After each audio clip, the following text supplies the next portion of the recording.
বাচ্চাদের সামনে কখনো এই কাজগুলো করবেন না, তাহলে বাচ্চার চরিত্র নষ্ট হয়ে যাবে।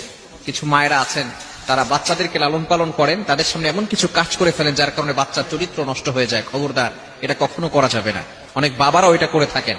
এক নাম্বার হচ্ছে মোস্ট ইম্পর্টেন্ট, বাচ্চার সামনে কখনো কাপড় পরিবর্তন করবেন না। বিশেষ করে কিছু মায়েরা এমন রয়েছে, মনে করে বাচ্চা তো ছোট, বাচ্চা কি বুঝবে।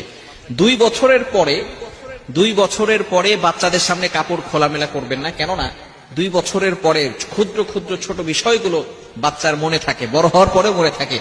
এজন্যই আমাদেরকে সবসময় সতর্ক থাকতে হবে যাতে করে বাচ্চার সামনে এই ধরনের কোনো কাজ আমরা না করি। বাচ্চার সামনে অনেক সময় ঝগড়া করে পিতামাতারা, এরকম মা বাবা আছে না নাই? খবরদার, এগুলোর মাধ্যমে বাচ্চারা শিখবে। খবরদার, বাচ্চার সামনে কখনো আপনার ওয়াইফকে শাসাবেন না। আপনি মনে করছেন এটা আপনার স্ত্রী, সে কিন্তু একজনের মা, আপনার সন্তানের মা। এজন্য অবশ্যই তাকে সম্মান করতে হবে, রেসপেক্ট করতে হবে। অনেক পুরুষ এটা বুঝেই না। এজন্য বাচ্চার সামনে কখনো মা বাবা ঝগড়া করতে যাবেন না। দ্বিতীয় নাম্বার হচ্ছে, বাচ্চার সামনে কখনো অন্যের সমালোচনা করবেন না, অন্যের গীবত করবেন না। তাহলে বাচ্চার হিংসা বেড়ে যাবে, বিদ্বেষ বেড়ে যাবে, মানুষের প্রতি হিংসা বিদ্বেষ তার ভিতরে থাকবে। এজন্য অবশ্যই অনেক মা বাবার এমন রয়েছে, বাচ্চা সামনে আছে, বাচ্চার সামনেই তারা অন্যের সমালোচনা করে, অন্যের গীবত করে। খবরদার, আল গীবাতু আশাদ্দু মিনাজ জিনা, গীবাত ইজ হার্ডার দ্যান ফরনিকেশন। গীবত হচ্ছে এমন একটা গুনাহ যেটা জিনার থেকেও মারাত্মক গুনাহ। যদি কোনো ব্যক্তি জিনা করে, ব্যভিচার করে, সে ব্যক্তি আল্লাহ তাআলার কাছে তাওবা করলে আল্লাহ তাআলা তার গুনাহ ক্ষমা করে দিতে পারেন অথবা দিবেন। কিন্তু কোনো ব্যক্তি যদি গীবত করে, যার গীবত করা হয়েছে, সে যতক্ষণ পর্যন্ত ক্ষমা না করবে আল্লাহ তাআলাও তাকে কখনো ক্ষমা করবে না। এজন্য খবরদার, বাচ্চার সামনে কখনো অন্যের সমালোচনা করবেন না।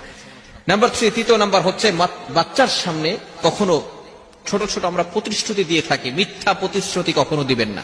বলি যে বাচ্চা, অনেক সময় আমরা এটা বলি, তুমি এটা করো তাহলে তোমাকে একটা সাইকেল কিনে দিব। খবরদার, এই ধরনের মিথ্যা প্রতিশ্রুতি বাচ্চাদেরকে দিবেন না। তাহলে আস্তে আস্তে বাচ্চাও আপনার প্রতি বিশ্বাস হারিয়ে ফেলবে যে বাবা তো এটা বারবার আমাকে বলেছে কিন্তু কখনো কিছু দেয়নি। আপনার যতটুকু অ্যাবিলিটি আছে ততটুকু আপনার বাচ্চাকে দেওয়ার চেষ্টা করবেন, এবং মিথ্যা প্রতিশ্রুতি দিয়ে বাচ্চাদের বিশ্বাস কখনো নষ্ট করতে যাবেন না। বিষয়গুলো খুবই গুরুত্বপূর্ণ বিষয়। আমরা বাচ্চাদেরকে লালন পালন করি, কিছু বাচ্চাদের লালন পালন করার জন্য কিছু আদব রয়েছে। মনে রাখবেন, শুধু সন্তানের পিতামাতার প্রতি দায়িত্ব বিষয়টা এমন নয়, বাবা মারও কিছু দায়িত্ব রয়েছে সন্তানদের প্রতি, যাতে করে এই সন্তান আস্তে আস্তে বড় হওয়ার পরেই সে ইসলামের পথে চলে আসে, সঠিক পথ সে চলতে পারে এবং সে আদর্শ শিক্ষা পায়। এগুলো কিন্তু অবশ্যই বাবা মার দায়িত্ব রয়েছে।